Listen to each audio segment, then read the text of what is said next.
two people grabbed me, and I thought the dude was punching me at first. And then I figured out what they stabbed me in the face, and I figured out what was going on. I went into survival mode. I took off. I ran around.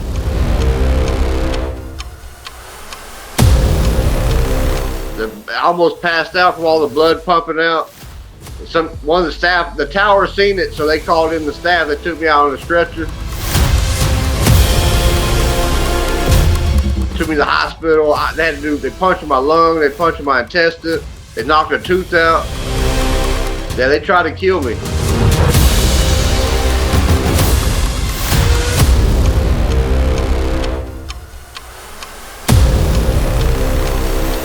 I seen them stab a dude. He got up running. They kept stabbing him. After they killed him, they just smashed his head in and stomped on his head. So they actually put this dude's lights out. He's no longer alive. Yeah. He didn't make it. They was on him. Every time he got up to run, they knocked him back down and kept stabbing him.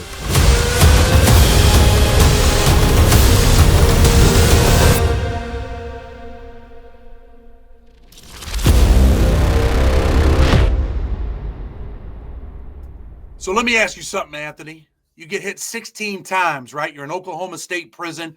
Aryan Brotherhood stabs you 16 times. What's it like when you're getting stabbed? Are you thinking, oh, shit, my life's over? Are you thinking, damn, I got to get out of this? What's going through your mind at the time when they're stabbing you? Well, it wasn't the Aryan Brotherhood. It was the Indian Brotherhood. Okay, the Native Brotherhood? Yeah. So tell me what's going through your mind when this is happening. Well, two people grabbed me, and I thought the dude was punching me at first. And then I figured out what they stabbed me in the face, and I figured out what was going on. I went into survival mode. I took off. I ran around. I almost passed out from all the blood pumping out. One of the staff, the tower, seen it, so they called in the staff. They took me out on a stretcher, took me to the hospital. They punched my lung. They punched my intestine. They knocked a tooth out. Yeah, they tried to kill me. Why were they trying to kill you, man? Well, this other dude, I didn't know, he got some dope from him. And then I went over there and told him that he was good for it. But then he ended up checking out. So it kind of left me holding the bag that I had to pay for it. I couldn't pay for it. How much money did he owe him? $200. So for $200, these dudes decide to hit you up 16 times. Yeah, they're going to kill me over it. So the dude that you co-signed for, let's just keep it real. Let's keep it raw. That's what we do on Blood on the Razor Wire TV, right? Were you getting high with this dude also? Is that why you kind of co-signed it? Yeah, he got me high. So he's getting you high. You guys get these people's dope. You guys get high. And then it's like, yo, dude checks out. He's not paying for it. You're left holding the bag. Right. And then they heard me sharpening a knife upstairs. So you're preparing. You're getting prepared. You know that something's going to happen, right? Yeah, I know I couldn't pay it. And I'm not checking in. So we're going to have to see what's happening. So when they start stabbing you, do you know that this is about to happen at that time, or you still think you're buying time, or you're good? It's kind of weird. The day before, this black dude told me that they was going to stab me. It's like, everybody knows but you what's going on. I didn't really take much to it when he told me, because I'm like, how the fuck would he know? Excuse my language, but how would he know? You know what I mean? But he was right. He told me the truth. So everybody in the unit knew that you were about to get victimized except for you. That's right. But I figured something was, I kind of had a feeling something was coming. That's why I started sharpening my knife. So you're sharpening your knife, but do you have your knife on you when these dudes attack you? No, because we went to chow. When you go to chow, they hit you with a metal detector when you come out. So when I got back to the unit, what they'll do is they'll have one of their homeboys stay behind and hand the knife out the window. And I was talking to these white dudes, and I seen their eyes get real big, and they took off running. And next thing I know, somebody grabbed me. They started stabbing me. Are you trying to fight back at first or no? Yeah. At first I was, but two of them grabbed my arms. It was kind of hard to fight back. One of them stabbed me while two had my arms. So you get stabbed in the face, the head. Where are they stabbing you at? The first one's in the back. They punched in my lung. They on the side, in my stomach, my face, my arms, my chest, everywhere. Are you Native American or no? No, I'm Italian. So you're Italian. I mean, who do you ride with when you're in that prison? You riding with the whites? You riding with the Italians? Who you riding with? Well, you know how it is in prison. You gotta get where you fit in. So where did you fit in at? Well, I was cool with everybody, so I kind of didn't have no backup. There ain't a bunch of Italians in Oklahoma. So these dudes are stabbing you. None of the white dudes are helping you. They run. They pretty much leave you on your own. Yeah, they left me hanging. The so-called big bad brotherhood. So let me ask you this, right? The big bad brotherhood. They got the Oklahoma Brotherhood in that prison system, right? Right. They got the Irish mob. Right. And the most treacherous, the most dangerous ones in there is the natives. Are the other groups, the other gangs, the other cars, are they scared of the natives or no? Well, they don't try to start nothing. Yeah, they'll back down unless they just have to do something. They'll try to talk their way out of it. So let me ask you, how much time were you serving at the time, Anthony? I was doing 22 years, but I did 15 on it. You're doing 22 years. What do you go to prison for? Well, burglary, possession of firearm, and I killed a police horse.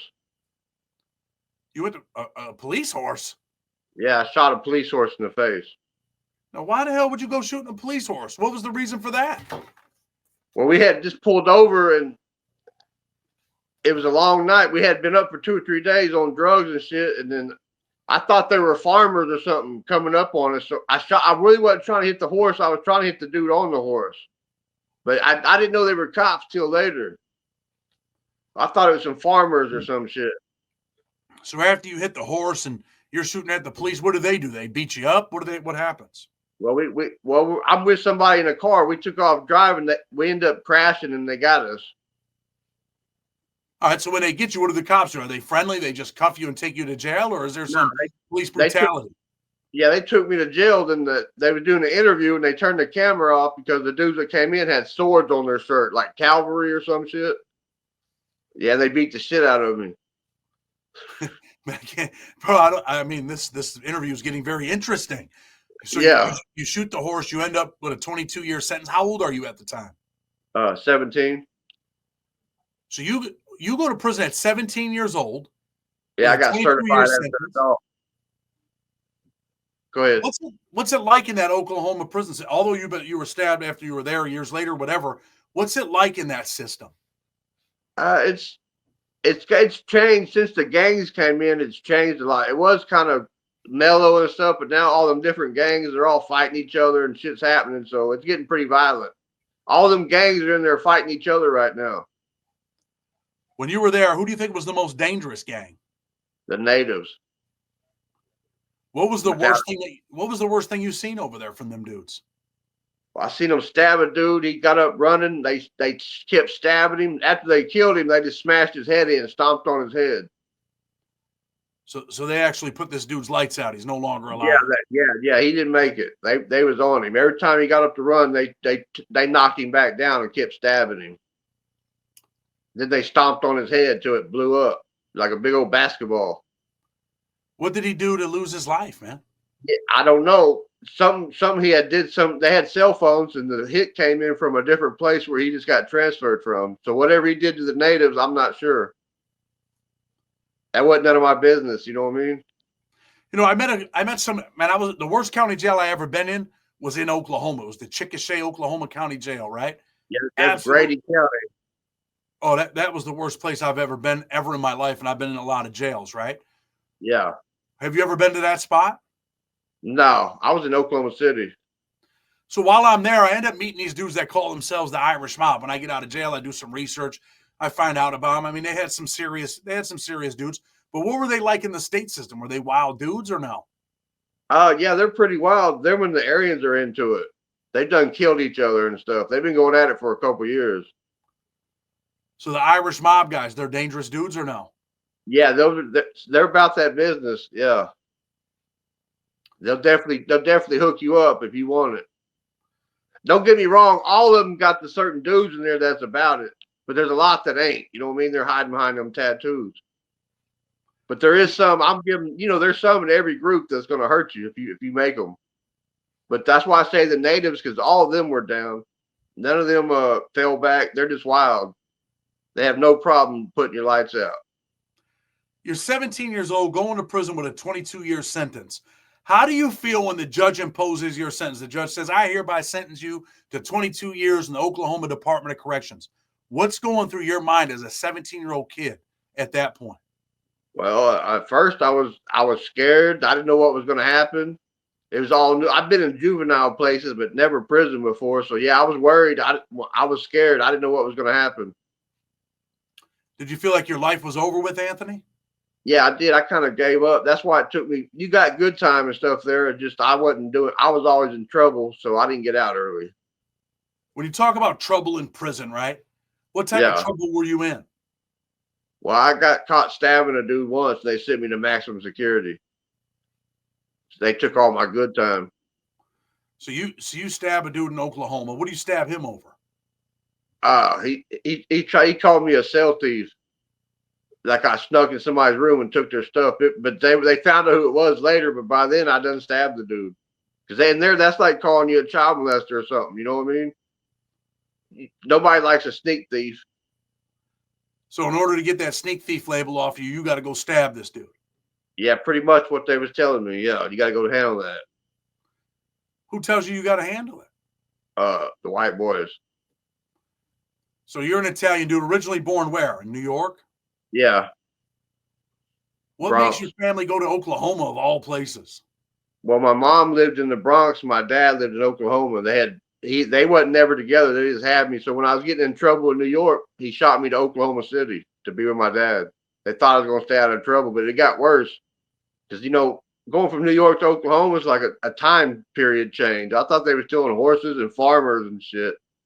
But it's just nobody. They don't talk fast. Everything's slower. All they do in Oklahoma is fucking cook meth and watch wrestling or some shit. They're a bunch of rednecks. You're crazy as hell. So you get down there, but you could have had a new life. How old are you when you get to Oklahoma? 13. 13 years old. You're going to school. When you're a kid, right? You probably could never see that your life was going to end up you being in prison with a 22-year sentence and end up almost getting killed. What did you want to do with your life when you were a kid? What did you think you were going to be? I thought I was going to be an architect. I like to draw and do tattoos and stuff, but it just never worked out. I messed my own life up. I blame it on myself. I don't put it on nobody else. What did your father do for a living? He sold drugs. So you go down to be with Oklahoma because you're misbehaving to be with your father who's selling drugs down there. Yeah, they didn't even know what he was doing. They just called him on the phone. He said, send him down here. When I got there, he's selling meth. And your father's what, Italian dude? No, he's like English or something, whatever. I don't really know his background. He's white. My mom's the one that's Italian. So your dad's just a honky. That's it. Yeah, he's just an old regular white dude. I mean, is he taking care of you, though, even though he's selling drugs? Does he take care of you? Is he trying to mold you, guide you? Not really. My stepmom took care of me. Your stepmom's taking care of you. Your dad's doing the wrong thing. When do you start getting involved in crime and using drugs? Like 14. So you're 14 years old using drugs. What type of drugs? Meth. I snuck in his room and took some out of his bag, and I didn't know what it was, and I gave it to this older dude that was with me. So when he got home, he noticed it was missing, and he came to me. He's like, "Oh, he said, you want to get high and steal my?" So he got me high. He's like, "You want to do this? This is how we're going to do it." He made me do a big old line. Well, all I got to say is that's messed up for a dad to do. Yeah. I mean, messed up for a dad to do that. Yeah, not father of the year for sure. So now you're kind of doing your own thing. Do you end up leaving the house eventually? Oh yeah, I put a little group together. We was out robbing and stuff. But they all told. As soon as we got caught, they all testified against me. It wasn't nothing like New York. They hurry up and tell on you in Oklahoma.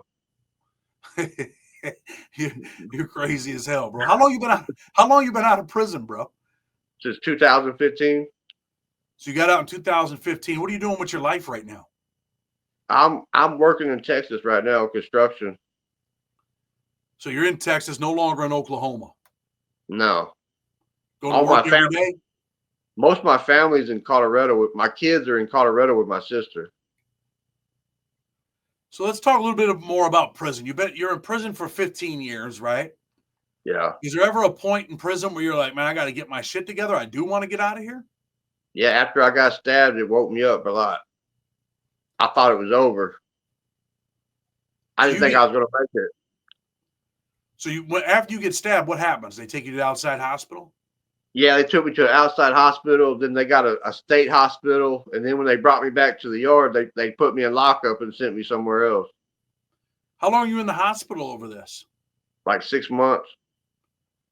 Oh, you're I had a, oh, I had a chest tube. I was in ICU. They punctured my intestines. They had to do surgery on my stomach, my lung. It was pretty bad. all over $200. Yeah, over $200. It When these wasn't dudes worth are it. when these dudes are stabbing you, man, are you like yelling, "Hey, that's enough. Stop." I mean, what's going No, on? I'm just freaking out trying to get away from them. I didn't, like I said, I didn't know they were stabbing me until he stabbed me in the face and knocked one of my tooth out. I thought they were punching me. My adrenaline was going so much, I didn't even feel like I was getting stabbed. It felt like they was punching me. How long did it take for the cops to get there to save you? Yeah, about 10 minutes. So Yeah, you're it took a while. why does it take that long? The cops don't see this going on? Now the tower came out after I ran around. I got under the tower by the camera. I was like, fuck, if they're going to kill me, they're going to have to do it right here. You know what I mean? And then the tower finally came out, and the guard walked by, and somebody else pointed me out, and then they called it in. Because I didn't go talk to the staff or nothing. I didn't want to look like a punk and run up to the staff. They're stabbing you outside or in the unit? Yeah, outside on the yard. But it's every unit over there. It's low max. Every unit over there is fenced off. You don't mix with the rest of the unit, so it's just your unit. So these dudes are in your unit. There's really no way of getting away from these dudes. It's not like, hey, they're going to see No. you. They just wait until, hey, when they call rec, we're going to get them out in the yard. We're going to get them good. Yeah, there's no way to get away. Everything's locked. The doors are locked. You can't run in the building. They have to open it for you. So when they're stabbing you and you're on the yard, are you hoping that the police come save you? Shit, hell yeah! I was hoping anybody would come save me. But I know I wasn't getting it from my people. I know that. Well, the white dudes just scatter and don't help you at all. Yeah, they ran off like cowards. Usually in prison, right? Usually everybody has a dude that they hang out with. I mean, you were talking about, why you got stabbed. Was that your main dude, the one that checked in? Is that the dude you hung out with every day? Yeah, every day for about a year. And then what, you don't see him no more after you get stabbed? You see him in the hold? You see him in transit? See him in another prison? I never seen him again. No. So, man, friends like that, who needs enemies, right? Yeah, exactly. Yes, exactly. So you get transferred after you get stabbed. What prison do you go to after that? Lawton Correctional Facility. It's a private prison. What's that like? You going to a private prison? Well, it was cool for a while. Then, like 2 weeks after I got there, I guess they got a kite or something. Then they jumped on me again. So you're in the hospital all this time. They send a kite to the new prison. The beef still ain't over. These dudes really want to get rid of you over $200. Yeah, they didn't want to drop it. So they jump on you over there. What happens? Do they stab you over there? They just jump on you? Nah, they just about 5 of them beat me down. Damn, bro. I mean, you had it rough. So 5 of these cats beat you down. What happens Yeah. after that happens? Well, the police come got me off the ground, and they sent me to a bullshit prison that it's real soft. You know what I mean? Ain't nothing going on. And then from there I made parole. I had to do the step down. I had to go to like minimum security work center. I had to do the step down through the system because I had been in so long. So this bullshit prison, what's life like there? It sucks because you got like a bunch of rapists, child molesters, and check-ins and dropouts. It was just a fucked up place to be. So in your prison mind, in your prison politic mind, right? That's not Yeah, I shouldn't have never been there. No. You should have never been there, but I mean, you're at a point now in your life where it seems like you can't go nowhere. Yeah, that's what I'm saying. I was limited, so I had to just suck it up and deal with them people. So your career's over with. Your prison career is over with once you go there, right? Yeah, it was over with. Yeah, there wasn't no coming back because anywhere I went, they was trying to get me. So how long are you at that prison for? Like 3 years. You said there's kind of some bad people there, according to society and prison politics. Yeah. How do them dudes act over there if there's no violence? They get smart with people. They think that they're tough. I mean, how is it? Well, yeah, well, some of them do, but a lot of them just thank God that they're there because they didn't been stabbed and beat down everywhere else they went. So a lot of people over there is kicked back and glad they're not trying to start no trouble because they don't want to leave that place. Is there a part of you that's glad you're there too? Yeah, yeah, there was. But I what? mean, it was shameful at first, but then I was like, fuck it, I got to do what I got to do to survive. Are you convinced at that point that, look, man, when I do finally get out of here, I'm done with crime. I'm never coming back? Yeah, I'm never going to smoke a joint, drink a beer. I'm not going to do nothing like that. I'm going to get a job and take care of my family. So that's what you're thinking while you're over there.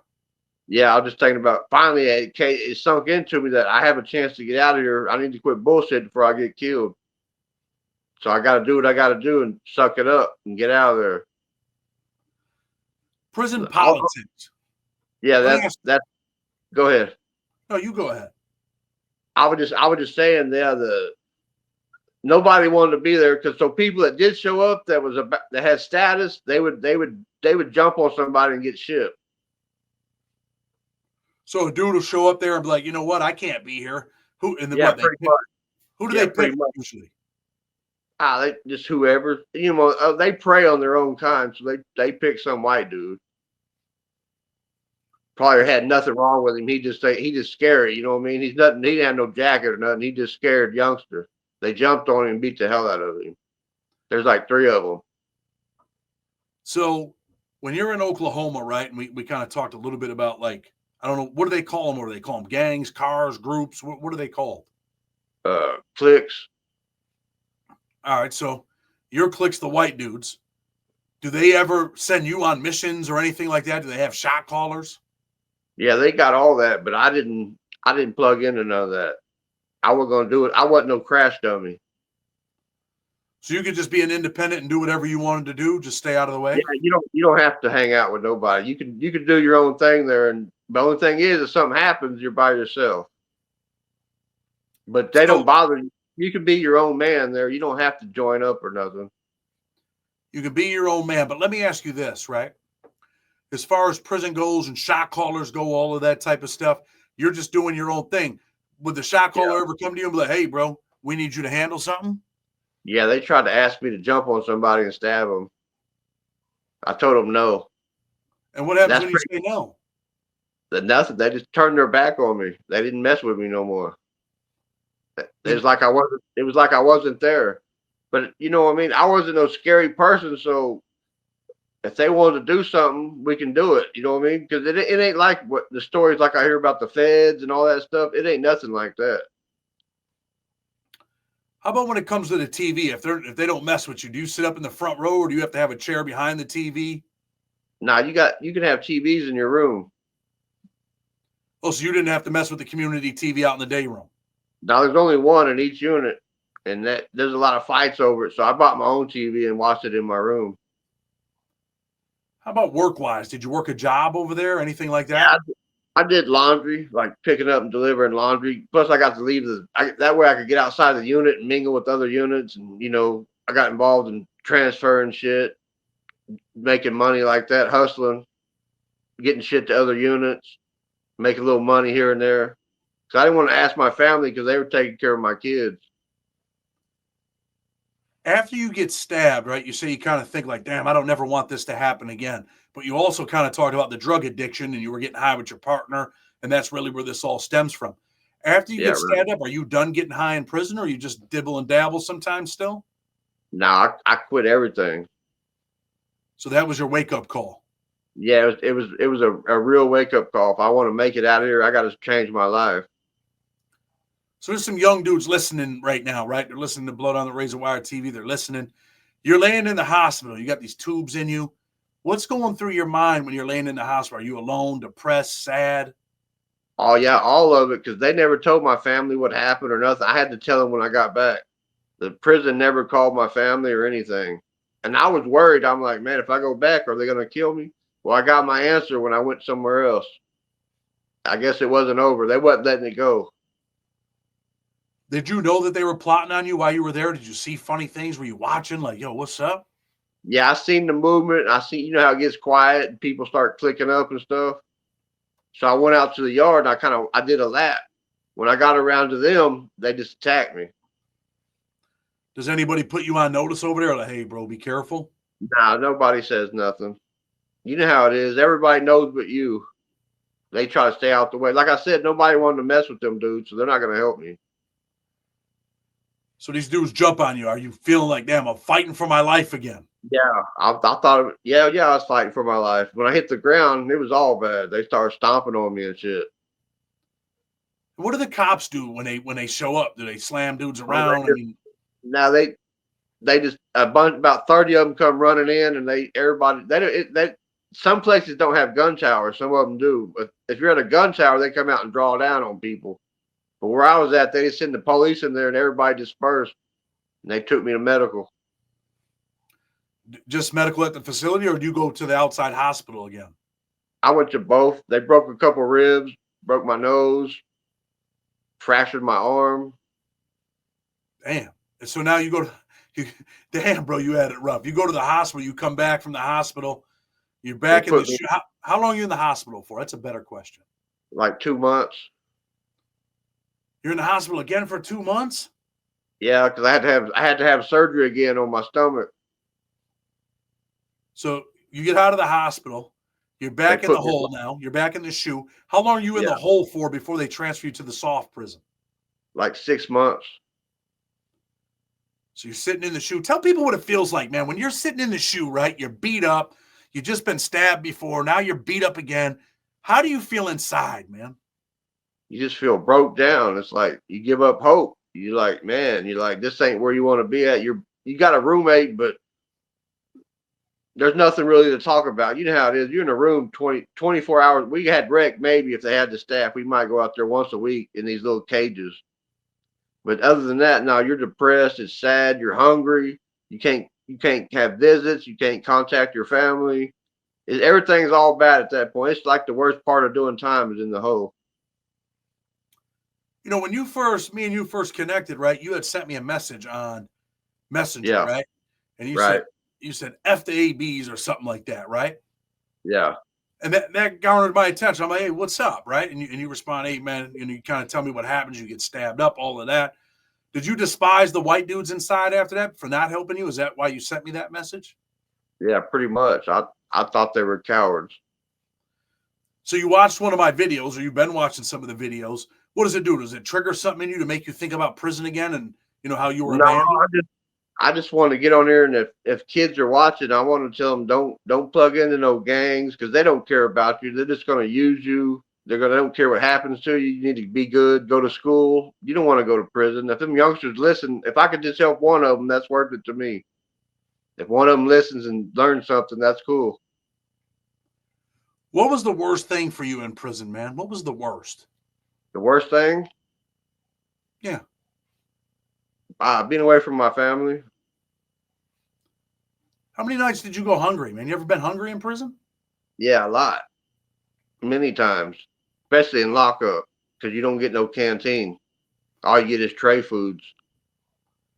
What's it like, man, to go to bed hungry at night, man? Like, damn, man. It sucks. It's hard to go to sleep. Just drink you some water and hope it. Wait on that breakfast. Wait for that bean hole to open. Get you a tray. It sucks. It's nothing good. The life at that point, life sucks. You're really. I had a lot of feelings like, man, I wish sometimes it would just end. I was like giving up at one point. Like, man, I don't even give a shit no more. When you go through the things that you went through, I can only imagine what the depression was like, all of that. But you don't give up. What gets you through? What makes you be like, hey, man, I got to get through this shit. I got to get out. What pushes you? My family and God. Your family and God. Yes, sir. How many kids you got? 3. Your 3 kids. Are you thinking in prison, like, when these dudes are stabbing you, like, damn, I don't want my kids to grow up without a dad?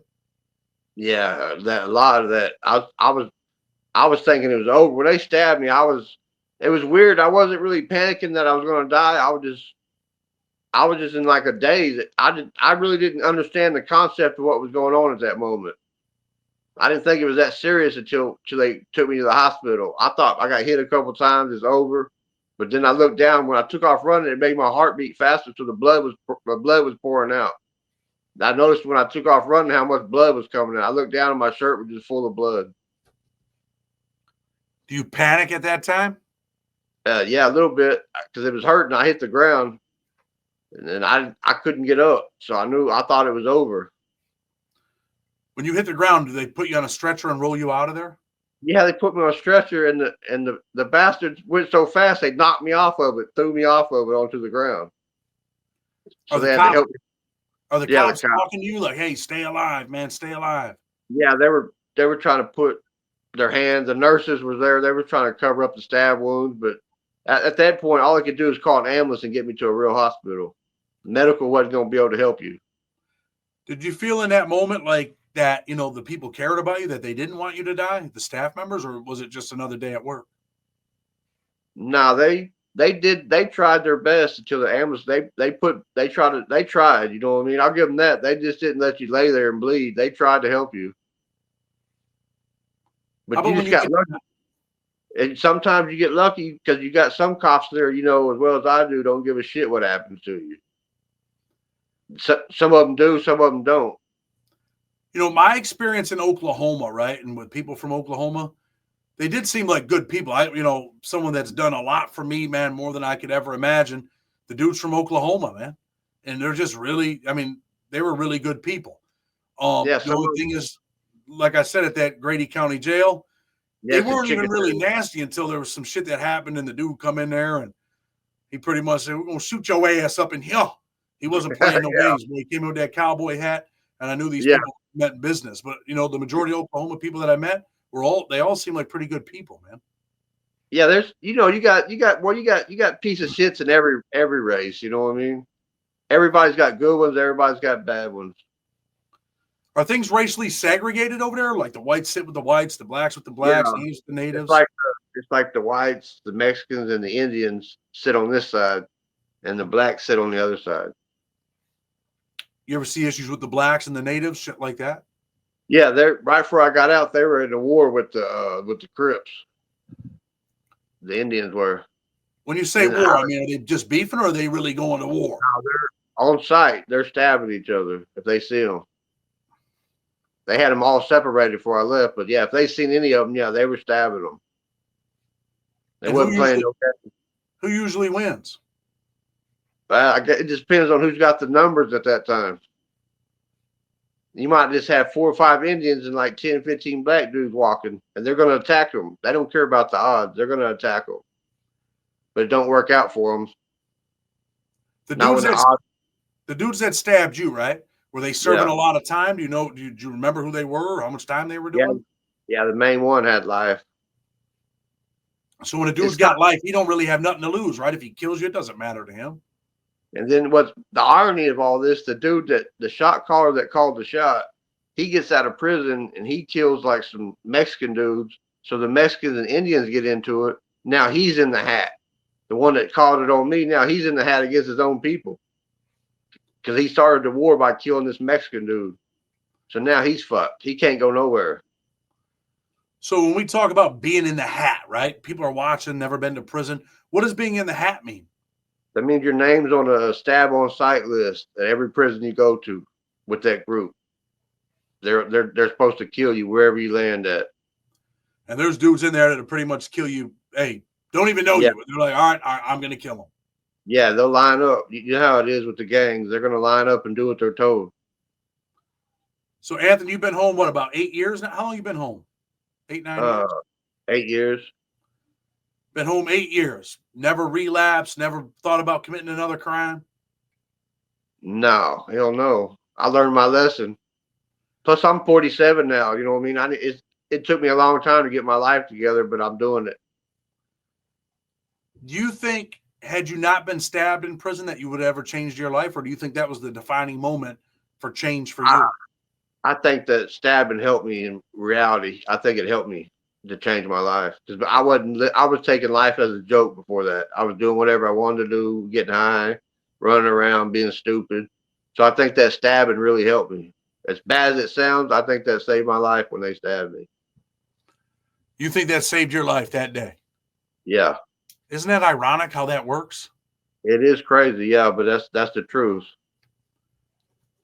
So now, is there I mean, since you've been home, right, and you get out, I mean, while you're in prison, is there this fear inside of your heart, inside of your chest where it's like, yeah, don't do the wrong thing because that could happen to you again?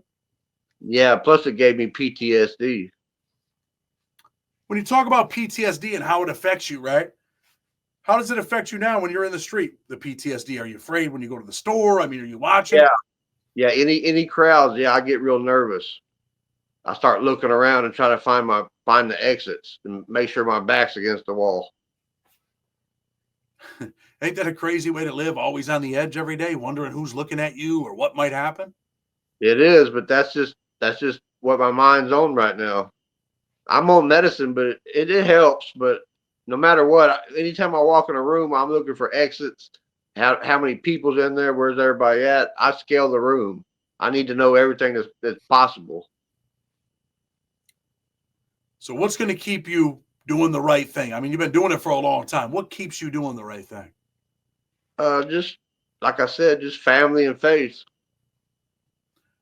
You talked about your kids being in Colorado. Do you get to see them often or no? Yeah, I FaceTime them all the time, but they're supposed to make a trip to come see me, but it's kind of a long drive, so they can't come all the time. So before we get ready to go, Anthony, right? I mean, you've been through some shit. You know the prison system. I can tell when I talk to people, right? If they got prison knowledge. You know, some guys will be in prison for 20 years and have no prison knowledge. They've been watching the movie TV their whole life or laying in their cell with their personal TV, you know, eating Raymond's at night, honey buns for breakfast with peanut butter on them and watching Yeah, TV. And they really have no clue about the place that they're at or the system that they've been in, right? yeah, What that's would you, correct. I feel like you know the system. What would you tell people, man, that are on the wrong path in Oklahoma and anywhere? You know, what would you tell these youngsters?